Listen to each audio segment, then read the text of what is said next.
Raj.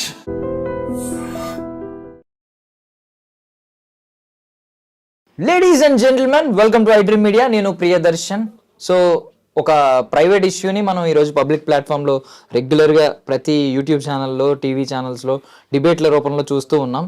So దాని గురించి ఇప్పుడు మాట్లాడాల్సి వస్తుంది. ఇప్పటివరకు మనం కూడా పెద్దగా దాన్ని టచ్ చేయలేదు.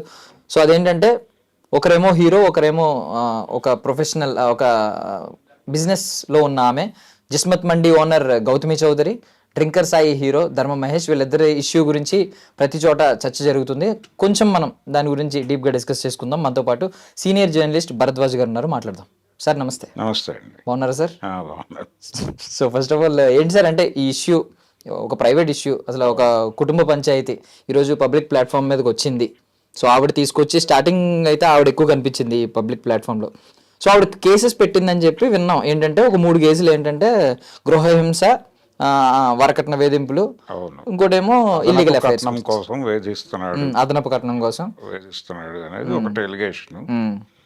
సరే, వీళ్ళిద్దరి మధ్య రిలేషన్ స్ట్రెయిన్ అయిపోయి చాలా కాలం అయిపోయింది. దాదాపుగా విడివిడిగా ఉంటున్నారు అనేది వాళ్ళే చెప్పుకున్నారు స్వయంగా. లేకపోతే వాళ్ళ ఇంటి గొడవ ప్రపంచానికి తెలిసే అవకాశం లేదు. అయితే వీళ్ళ రిలేషను ఒక లివింగ్తో మొదలైంది.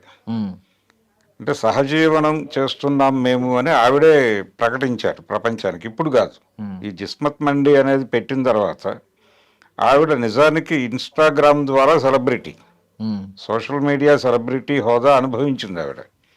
అంటే చాలామంది వాళ్ళల్లో ఉన్నటువంటి హిడెన్ టాలెంట్ని సోషల్ మీడియాలో ఎగ్జిబిట్ చేయడం ద్వారా చాలా అంటే అటెన్షన్ గ్రాప్ చేస్తున్నారు. బాగానే చేయటం ద్వారా వాళ్ళకి అనుకోకుండా ఒక హోదా వచ్చేస్తుంది. ఆ వచ్చేసిన హోదా మీద వాళ్ళని ఇన్ఫ్లుయెన్షియర్స్ ఇలాంటి టైటిల్స్ ఇచ్చేసి పెంచేస్తున్నారు. అది అనుభవించింది ఆ అమ్మాయి. అనుభవించి మాట్లాడేటువంటి క్రమంలో ఒక సోషల్ మీడియా ప్లాట్ఫామ్కి ఇంటర్వ్యూ ఇచ్చింది ఆ హోదాలో. ఆవిడ ఇచ్చిన సందర్భంలో ఆవిడ చెప్పిన మాట ఏంటంటే, మేము ఇలా జిస్మత్ మండి అనేటువంటి కార్యక్రమం ఒకటి మొదలుపెట్టాము. అయితే అది తన బ్రెయిన్ చైల్డ్గా చెప్పుకుంది ఆవిడ ఐడియాని చెప్పుకోవడంతో పాటు దానికి ప్రధానమైనటువంటి దానికి కావలసిన మార్కెటింగ్ వ్యవహారాలన్నీ తను చూసుకునేటట్టు. ఇంజనీరింగ్ గ్రాడ్యుయేట్ తను. ఆ తర్వాత ఇంకో 2 పీజీలు ఏవో చేశానని చెప్తున్నారు ఆవిడ. అయితే దీని మార్కెటింగ్కి సంబంధించిన స్ట్రాటజీ డిజైనింగ్తో పాటు ఎగ్జిక్యూషన్ కూడా తను చేస్తాను అని బాధ్యత తీసుకుని అక్కడి నుంచి డ్రైవ్ మొదలుపెట్టినట్టుగా చెప్పింది ఆవిడ. ఈ ప్రయాణంలో తనతో కలిసి నడుస్తున్నటువంటి వ్యక్తి మహేష్ అని చెప్పింది ఆవిడ. అప్పటికి ధర్మ మహేష్గా తెలియదు, మహేష్ అనే చెప్పింది ఆవిడ. ఈ మహేష్ అనే వ్యక్తితో నేను దీనిలో సహజీవనంలో ఉన్నాను అని కూడా ప్రకటించింది. ప్రకటించి ఇది మేబీ ఇది వెడ్లాక్గా మారొచ్చు అని కూడా చెప్పింది. సరే, ఆ ప్రజలందరూ అభినందించారు, అయిపోయింది. ప్రయాణం మొదలైంది. ప్రయాణం మొదలైన తర్వాత ఎక్కడైనా విభేదాలు రావచ్చు. ఏ భార్యాభర్తకైనా విభేదాలు రాకుండా ఉండవు అనేది తప్పు. అంటే ఒక మంత్రం ఏదో చెప్పేశాం కాబట్టి దానికి కమిట్ అయిపోయి అలా ఉంటాం అనేది జరగదు. ఇది ఈ రకమైనటువంటి ఇబ్బంది ఉంటుంది. అంటే 2 మనసులు 2 మెదళ్ళు ఒకేలాగా ఆలోచించవు. కొన్ని సందర్భాల్లో రాజీ పడతారు. అంటే తమ మీద తమకి నమ్మకం లేనప్పుడు తమ మనసు చంపుకుని రాజీ పడతారు. ఆ రాజీ పడ్డ సంసారాలను మనం అద్భుతంగా వీళ్ళు వర్ధిల్లుతున్నారు అనే భ్రమలో ఆశీర్వదించేస్తారు వెళ్ళి. కానీ వాళ్ళు అణచివేతను అనుభవిస్తూ ఉంటారు. ఆ సఫికేషన్ అంతా ఉంటుంది వాళ్ళ మనసుల్లో. అలా లేదు ప్రజెంట్ జనరేషన్. ఆ అమ్మాయి బ్రాటప్ ఎలా పెరిగింది అనే దాన్ని బట్టి ఆ అమ్మాయి ఆలోచన విధానం డిజైన్ అవుతుంది.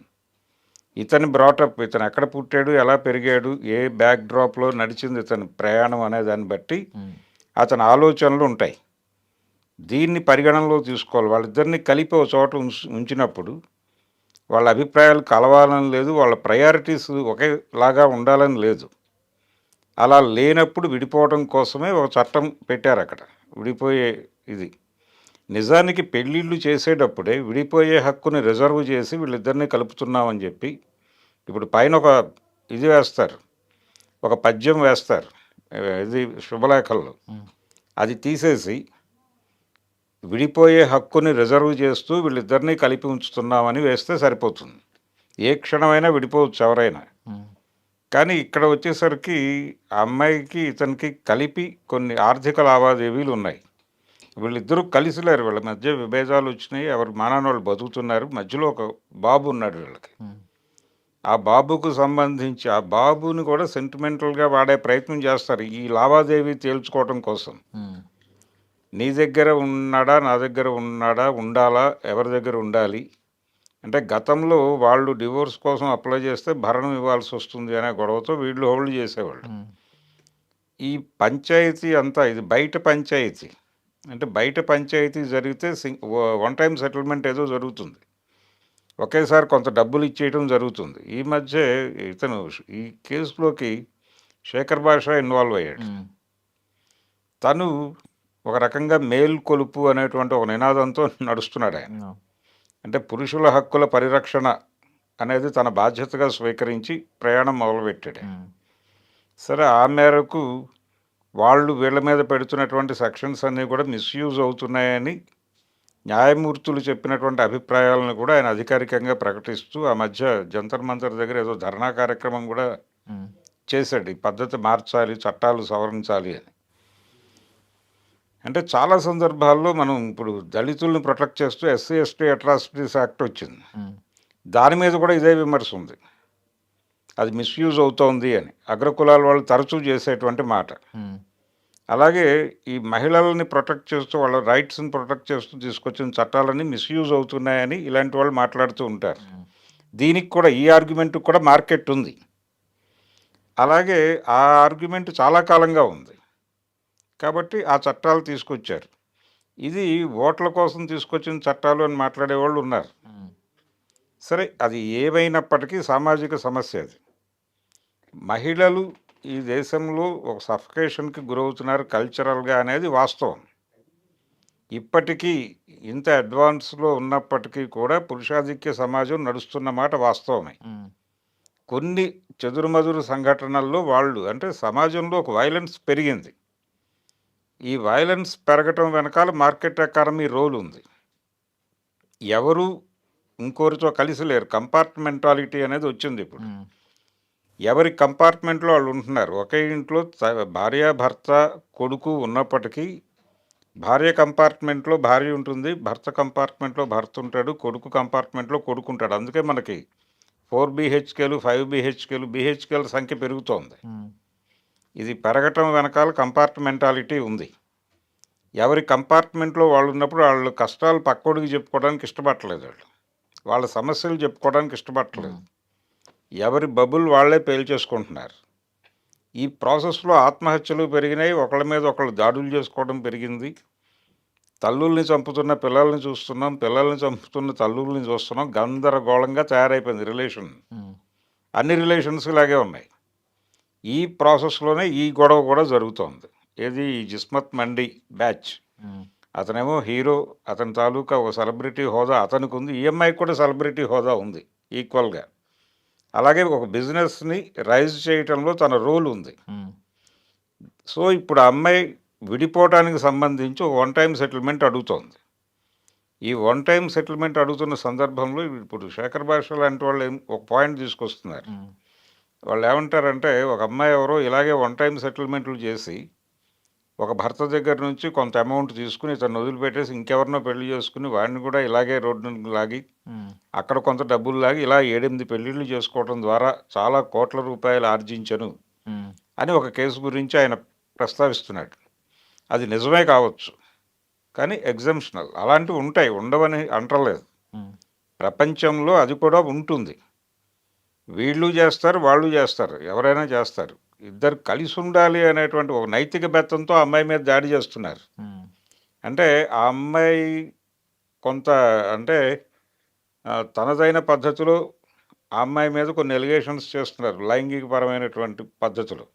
ఆ అమ్మాయి ఇతని మీద చేస్తోంది, ఇతను బయట తిరుగుతున్నాడు అని. ఉమ్, ఈ ప్రయాణంలో చాలామంది పేర్లు తీసుకొచ్చి వాడేసుకుంటున్నారు.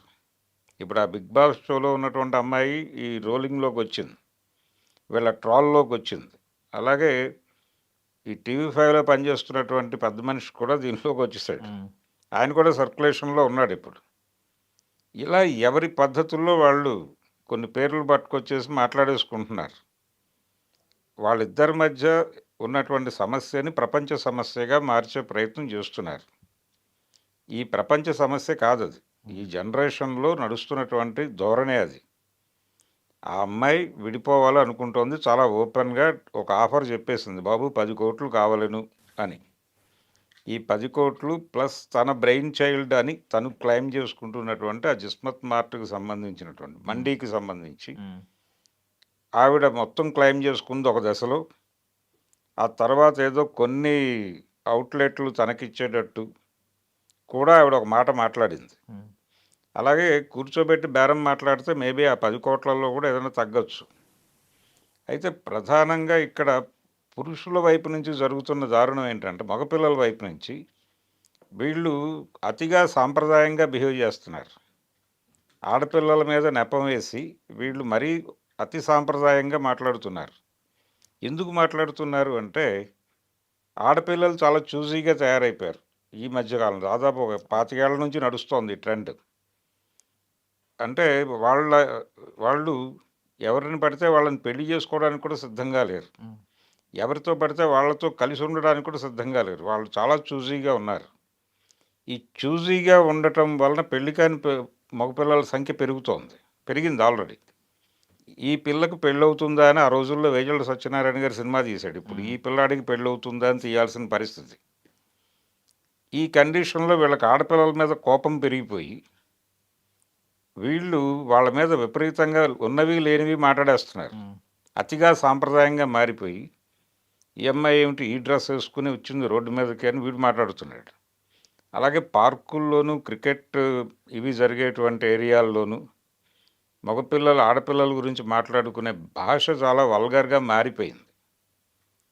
ఈ కల్చర్ నడుస్తోంది మార్కెట్‌లో. ఇది ఎవడవనన్నా కాదన్నా నడుస్తున్న చరిత్రే. ఈ కళ్ళద్దాల్లో నుంచి చూస్తే ఆ కుర్రోడు మాట్లాడుతున్నది, ఆ కుర్రోడిని సమర్థిస్తున్న వాళ్ళు మాట్లాడుతున్నది కొంచెం ఇబ్బందికరముగా కనిపిస్తోంది. ప్రతి ఆడపిల్ల మీద అలాంటి సంభాషణలే నడుస్తున్నాయి మార్కెట్‌లో. కరెక్ట్. అంటే ఆడపిల్ల నవ్వు పెదవి దాటకూడదు, కాలు గడప దాటకూడదు అనే ఒక పాత నిబంధన పట్టుకొచ్చి కొత్త నిబంధనగా మార్కెటింగ్ చేయడానికి ప్రయత్నం చేస్తున్నారు వీళ్ళందరూ. ఆ గ్యాప్ ఉంది. మగపిల్లలు బ్యాక్ రన్నింగ్‌లో ఉన్నారు. ఆడపిల్లలు ముందుకు పరిగెడుతున్నారు. వీళ్ళు వెనక్కి పరిగెడుతున్నారు. వీళ్ళు సనాతనం అవుతున్నారు. వాళ్ళు అధునాతనం అవుతున్నారు. ఇది ఈ నేపథ్యంలో చూడాలి ఈ కేసుని. ఇదేమి వింత కేసే అని నేను అనుకోవడం లేదు. అనవసరంగా మీడియాకి ఏంటంటే ఒక అమ్మాయి గురించి అతను మాట్లాడుతున్నప్పుడు దాన్ని కన్జ్యూమ్ చేసే వాళ్ళ సంఖ్య అధికంగా ఉంటుంది.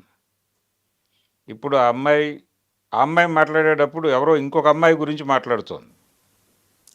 ఆ అమ్మాయి ఇతని ఇంటికి వస్తోంది అని చెప్తోంది. ఇంకొక డాక్టర్ ఇతన్ని ఒళ్ళో పడుకోబెట్టుకుని ఏదో పెడుతోంది, ఫోటో చూశాను నేనని ఇవన్నీ మాట్లాడేస్తోంది ఆ అమ్మాయి. ఇది కన్జ్యూమ్ చేసేవాడికి మజాగా ఉంటుంది. ఇలాంటి విషయాలు వినటం కోసం ఈ వీడియోలు కన్జ్యూమ్ చేస్తున్నారు ప్రపంచం అంతా. అందుకని ఇది సాలబుల్ ప్రోడక్ట్గా కనిపించి ప్రపంచానికి వీళ్ళిద్దరిని పట్టుకొచ్చేసి మాట్లాడించేస్తున్నారు. ఇలా మీడియా ట్రయల్స్ జరిగిపోతున్నాయి. ఇక్కడ వీళ్ళు దాన్ని సెటిల్ చేయడానికి కూడా ఎవరు ప్రయత్నం చేయట్లేదు. అగ్గిపుల్ల గీసి మంటేయటానికి మాత్రమే ప్రయత్నం జరుగుతోంది. ఆవిడ కోరిక ఒకటే, ఇది పూర్తి స్థాయిలో ఆర్థిక లావాదేవీ. ఆ ఆర్థిక లావాదేవీ సెటిల్మెంట్ అయిపోవాలి. ఆ అమ్మాయి అడుగుతున్నటువంటి 10,00,00,000 నువ్వు ఇస్తావా, లేదు నీకు ఇంకేదన్నా బేరం ఉందా, నైతిక గొడవలు వద్దు. ఆ అమ్మాయి నైతిక ప్రమాణాలు బాగాలేదని ఈయన మాట్లాడటం, ఈయన నైతిక ప్రవర్తన బాగాలేదని ఆవిడ మాట్లాడటం, ఇదంతా ట్రాష్, ఇది అక్కర్లేదు ప్రపంచానికి. అది వాళ్ళ పర్సనల్ గొడవలు. ఇద్దరు వయోజనులు, వాళ్ళిద్దరికీ విడివిడిగా పెళ్ళిళ్ళు అయి ఉన్నప్పటికీ ఐచ్ఛికంగా వాళ్ళిద్దరూ ఇష్టపూర్వకంగా కలిసి ఉంటే అది తప్పు కాదు అని సుప్రీంకోర్టు చెప్పింది ఈ మధ్యకాలంలోనే ఒక జడ్జిమెంట్. దాన్ని గౌరవిద్దాం మనం. గౌరవించి వాళ్ళ ఇల్లీగల్ అఫైర్స్ గురించి ప్రపంచానికి మాట్లాడుకునే హక్కు కూడా లేదు. అతను బలానట కదా, అమ్మాయి ఇలాట కదా అని మాట్లాడుకోవడం అంత దుర్మార్గం ఇంకోటి లేదు. అది క్లియర్. ఎవరు విడిపోయే హక్కు ఉంది. చట్టం విడిపోయే హక్కు ఉండకూడదు అంటాం రాజ్యాంగ ఉల్లంఘన అది.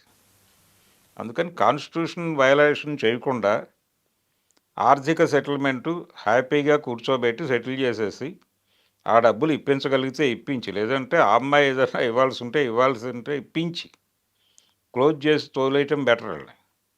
అనవసరంగా అంటే వాళ్ళు కూడా ఒకటి అనుకుంటున్నారు. ఉమ్, ఇది కోర్టులో సెటిల్ అయితే ఇంకోలా ఉంటుంది. అక్కడేదో భరణం అంటాడు ఆయన జడ్జి గారు. వీటికి సంబంధించినటువంటి అంటే ఆ అమ్మాయి చెప్తోంది ఒక అపార్ట్మెంట్ ఇప్పుడు అతను ఉంటున్నటువంటిది ఏదో ఆ అమ్మాయి పేరుతో అగ్రిమెంట్ అయినటువంటి ఉమ్, ప్లాట్ అని చెప్పింది ఒక చోట.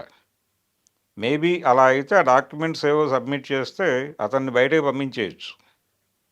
అలాగే ఆ మండీకి సంబంధించినటువంటి ఏదన్నా వాళ్ళు డాక్యుమెంటేషన్ ఉందా లేదా అనేది నాకు ఐడియా లేదు, కానీ ఉండుంటాయి. ఉమ్, వీళ్ళు క్లియర్గా పార్ట్నర్షిప్లు కూడా రాసుకొని ఉండకపోవచ్చు ఆ రోజుల్లో. అంటే బాగున్నప్పుడు ఒకలా వెళ్తుంది బండి, చెడిపోయిన తర్వాత ఒకలా అవుతుంది.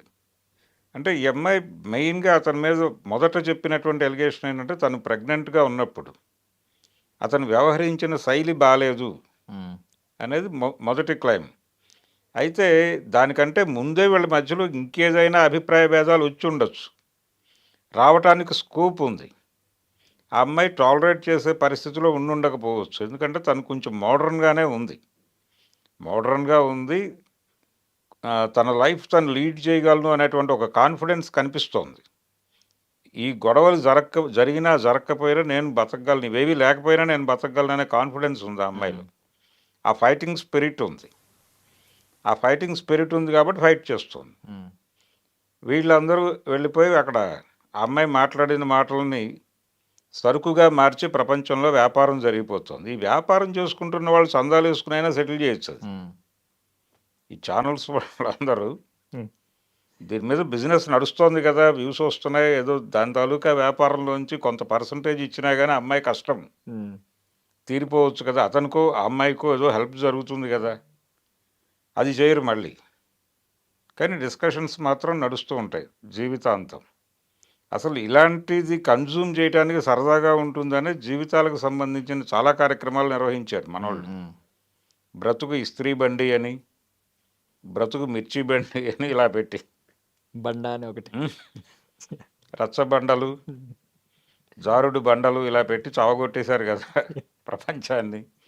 కాబట్టి ఇదంతా అనవసరమైన నాన్సెన్సు, న్యూసెన్సు.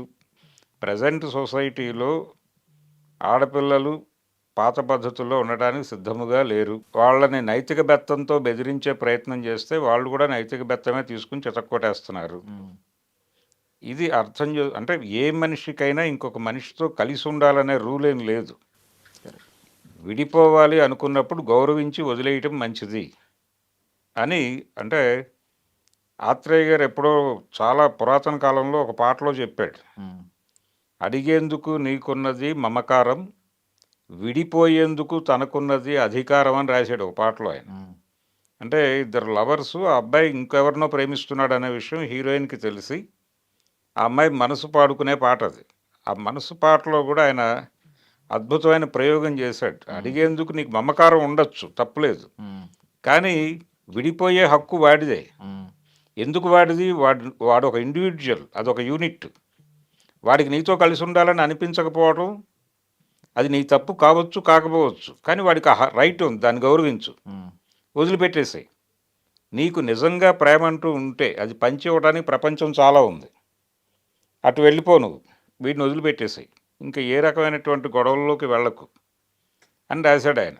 ఎప్పుడు 70sలో. ఉమ్, అప్పటికింకా భారతదేశం మార్కెట్ ఎకానమీలోకి ప్రవేశించక ముందే రాశాడు ఆయన. ఇప్పుడు కంపార్ట్మెంటాలిటీలో ఉన్నాం మనం. డ్రాయింగ్ రూమ్ చచ్చిపోయింది జీవితాల్లో. డ్రాయింగ్ రూమ్ అంటే కామన్గా అందరూ కూర్చునే ప్రోగ్రాం లేదు ఇప్పుడు. ఉమ్, ఎవరి బెడ్రూమ్లో వాళ్ళు, ఎవరి ఫోన్తో వాళ్ళు, ఎవరి మనుషులతో వాళ్ళు బతుకుతున్నారు. భార్యాభర్తలుగా ఉంటున్నామని చెప్పుకుంటున్నారు, కానీ ఎవరి కార్యక్రమాల్లో వాళ్ళు బిజీగా ఉంటున్నారు. ఉమ్, భార్య తన రీల్స్ చేసుకోవడంలోనూ, లేకపోతే తన ఇన్స్టా వ్యూవర్స్ని పెంచుకోవడంలోనూ కాన్సన్ట్రేషన్. అది తప్పేం కాదు. ఉమ్, వాళ్ళ హిడెన్ టాలెంట్స్ని ఎక్స్పోజ్ చేసుకోవడానికి దొరికిన అవకాశాల్లో వాళ్ళు పరుగు పెడుతున్నారు. ఉమ్, మీరు కుదిరితే పరుగు పెట్టండి. కలిసి పరుగు పెడుతున్న వాళ్ళు చాలామంది ఉన్నారు ఇప్పుడు. కరెక్ట్.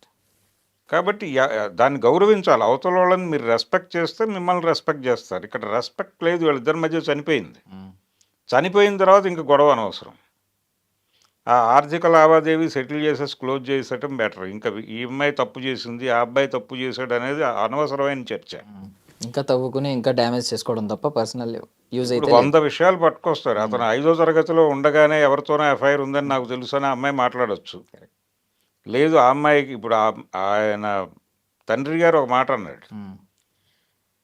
అంటే ఆ అమ్మాయి ఒక చోట ఎక్కడో మాట్లాడుతూ అతను నాకు ఎప్పుడూ అప్పీలింగ్గా కనిపించలేదు అని ఒక మాట అందట.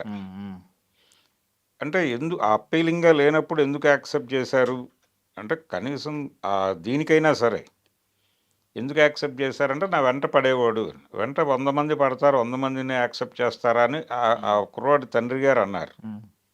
అది లాజిక్కే. మీరు స్పెషల్గా అతన్ని మాత్రమే మీ వెనకాల 100 మంది పడ్డా వారిని మాత్రమే సెలెక్ట్ చేసుకున్నారంటే మీకు ఎక్కడో అతని పట్ల సాఫ్ట్ కార్నర్ ఏర్పడింది అని. కానీ ఘర్షణలోకి వెళ్ళాక ఇవన్నీ ఆలోచించరు. వాళ్ళ లాజిక్లు వాళ్ళు పట్టుకుంటారు, వీళ్ళ ఆర్గ్యుమెంట్లో ఉన్నటువంటి లూప్ హోల్స్ పట్టుకుని ఏదో లాగాలని వీళ్ళు ట్రై చేస్తారు, వాళ్ళు అదే ట్రై చేస్తారు. ఇది తెగదు. ఇది వాళ్ళ గురించి వీళ్ళు, వాళ్ళ జీవితాన్ని వీళ్ళు, వీళ్ళ జీవితాన్ని వాళ్ళు రోడ్డు మీద వేసుకోవటమే. ప్రైవసీ ఉంది, పర్సనల్ ప్రైవసీలను గౌరవించాలి అనేటువంటి కనీసపు మర్యాదలు కూడా కోల్పోయి విచక్షణారహితంగా బిహేవ్ చేస్తున్నారు. వాళ్ళు అలా బిహేవ్ చేయటానికి వీళ్ళందరూ దోహదం చేస్తున్నారు. కాబట్టి ముందు కనీసం గవర్నమెంట్ అయినా ఇన్వాల్వ్ అయ్యి గోల ఆపితే మంచిదని నేను అనుకుంటున్నాను. సార్ అంటే ఇప్పుడు ఒకప్పుడు మనం పెళ్ళి సీడీలు ఉండేవి, లేదంటే వీసీఆర్లు ఉండేవి, లేదంటే ఫోటోలు ఉండేవి, ఇంటికి వచ్చిన బంధువులకు చూపించుకుంటూ ఉండేవారు. ఇప్పుడు ఏంటంటే వీళ్ళు లివింగ్లో ఉన్నప్పుడే లేదంటే లవ్లో ఉన్నప్పుడే పబ్లిక్గా వీడియోలు తీసి పోస్ట్ చేస్తూ ఉన్నారు. చాలా ఎక్కడ లేని ప్రేమ అంతా ఒలకపోసేస్తున్నారు. ఈవెన్ మనం చూస్తే బాబు పుట్టిన తర్వాత వీళ్ళ వీడియోలు కానీ వీళ్ళ ముందు వీడియోలు కానీ ఇవన్నీ చూస్తూ ఉన్నాం. ఎంత తీవ్రత చూపిస్తున్నారో అదే తీవ్రత విడిపోయిన తర్వాత కూడా పబ్లిక్గా వచ్చి ఒకరినొకరు డ్యామేజ్ చేసుకుంటున్నారు. అంతే. ఏదైనా ఎక్సెసివ్ అయితే ఇలాగే ఉంటుంది. దీని పర్యవసానాలు అనేది నేర్చుకోవాలంటారు. ఒకటి ఆర్థికంగా గతంలో ఎలా ఉండేదంటే మీరు చెప్పినటువంటి సీడీలు లేకపోతే ఆల్బమ్లు చూసుకున్న రోజుల్లో ఆడపిల్లలు డిపెండెంట్గా ఉండేవారు. ఇప్పుడు ఇండిపెండెంట్గా ఉంటున్నారు. ఇండిపెండెంట్గా ఉంటున్నప్పుడు ఆర్గ్యుమెంట్ వస్తుంది. ఈ ఆర్గ్యుమెంట్ను తట్టుకునే పరిస్థితుల్లో వాళ్ళు లేరు. అందుకని వాళ్ళు టోన్ పెంచుతున్నారు. మీకు ఇది ప్రతి ఇన్సిడెంట్లోనూ కనిపిస్తుంది. ఈ అమ్మాయిని డ్యామేజ్ చేయటం ఎక్కువ జరుగుతుంది. ఇప్పుడు రాజ్ తరుణ్ ఎపిసోడ్లో కూడా జరిగింది అదే. అవును. ఆ అమ్మాయి ప్రపంచంలో చాలామంది అమ్మాయిలు ఎలా బిహేవ్ చేస్తున్నారో అలాగే బిహేవ్ చేస్తుంది. అందులో స్వార్థం ఉంది, స్వార్థం ఉంటుంది, ఉండదు అని ఎలా చెప్తారు? మీరెవరు డిక్టేట్ చేయటానికి? ఆ అమ్మాయికి ఎఫ్ఐఆర్లు ఉండకూడదని చెప్పడానికి మీరెవరు? ఆ అమ్మాయికి ఉంటాయని మీరు అనుకోవాలి ముందు. మీరెవరు నైతిక బెత్తం పట్టుకుని ప్రపంచాన్ని శాసిస్తామంటే ఎలా కుదురుతుంది? మారిపోయిన సొసైటీలో మారని బుర్రలు పెట్టుకుని మీరు మా ఇంట్లో నైతిక బెత్తం ఉంది, మారుమూల అది పట్టుకొచ్చి కొడతాను అందరినీ అంటే తంతారు. అది జరుగుతోంది మెజారిటీ. నేను ఇందాక అన్నట్టుగా ఆడపిల్ల నవ్వు పెదవి దాటకూడదు, కాలు గడప దాటకూడదు అని వీళ్ళు చెప్తారు బారులో కూర్చుని. ఇది తప్పు కదా. అందుకని ఇది అనవసరమైన గోల ప్రపంచానికి. Correct. Thank you, sir. Thank you so much for your valuable time, sir. Thank you. And for more videos, Please subscribe to iDream. Please subscribe to iDream. Please subscribe iDream. And please subscribe to iDream. For more videos, subscribe to iDream. please like, share, and subscribe to the channel. Congratulations, iDream. Subscribe to iDream. Subscribe to iDream. So subscribe to iDream Media. iDream की iDream team अंदर की huge congratulations. Please subscribe iDream Media. Please subscribe to iDream. Subscribe iDream. Please subscribe to iDream. iDream అంటే నా కళల channel subscribe చేసుకున్నారు, నోరు తిరుగుతలేదు. మీరైతే గంట గుర్తు కొట్టండి. For more such videos, please subscribe to iDream. Subscribe to iDream. Please subscribe to iDream. Please subscribe iDream Media. Please do subscribe to iDream. Please subscribe to iDream Media. For best entertainment and information, please subscribe iDream. And don't forget to subscribe to iDream.